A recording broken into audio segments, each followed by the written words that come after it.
2025వ తారీఖు నల్లజెరువు మండలంలో ఊరువా గ్రామంలో కుర్రా చలపతి అనే వ్యక్తిని ముండెం వెంకటరమణ అనే వ్యక్తి హత్య చేసినాడు. దీని మీద కేసు నమోదు చేయడం జరిగింది.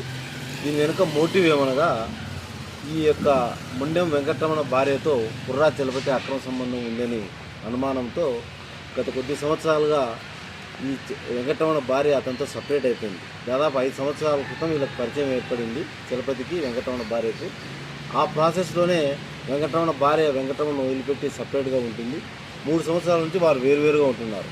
అది మనసులో పెట్టుకొని దానికంతటికి కారణం చలపతి అని చెప్పేసి అతను చంపాలని ఒక పథకం వేసుకొని పథకం ప్రకారము 9/12/2025 9 గంటలప్పుడు ఊరుబావిలో ఎల్లప్ప ఇంటి నిర్మాణం చేస్తుంటే ఈ చలపతిని వేటగొడవలతో పలుమార్లు నరికి హత్య చేయడం జరిగింది.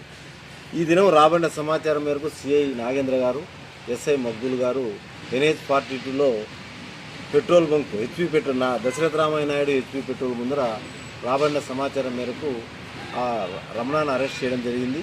అతని కన్ఫెషన్ మేరకు అతని వద్ద నుండి రక్తమరకలు గల వేటగొడవల్ని మరియు ఈ సెల్ ఫోన్ ఇది ఏదైతే నేరానికి ఉపయోగించినాడో ఆ వేటగొడవలు సీజ్ చేయడం జరిగింది. అదేవిధంగా అతని సెల్ ఫోన్ కూడా సీజ్ చేయడం జరిగింది. అతని నేరానికి ఉపయోగించిన మోటార్ సైకిల్ను కూడా సీజ్ చేయడం జరిగింది. ఈ కేసులో బాగా పనిచేసిన నాగేంద్రను మరియు మగ్గులను ఎస్పీ గారు మా జిల్లా ఎస్పీ గారు అభినందించారు. ఈ సందర్భంగా ప్రజలందరికీ విజ్ఞప్తి ఏమనగా ఏదైనా సరే ఈ విధమైన అక్రమ సంబంధాలు, illegal relationship, extra matrimonial affairs అంటే వివాహం అయితే భార్య భర్తతో ఉండాలి, భర్త భార్యతో ఉండాలి.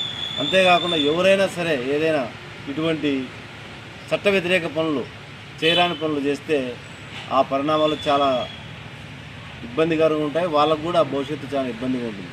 ఎందుకంటే ఇప్పుడు వెంకటరమణకు 2 పిల్లలు, చలపతికి 3 పిల్లలు. వాళ్ళ పరిస్థితి ఏంది? వీళ్ళేమో అక్రమ సంబంధాలు ఒక ఆలోచనతో ఈ విధంగా ఈ దుష్పరిణామాలకు దారితీసింది.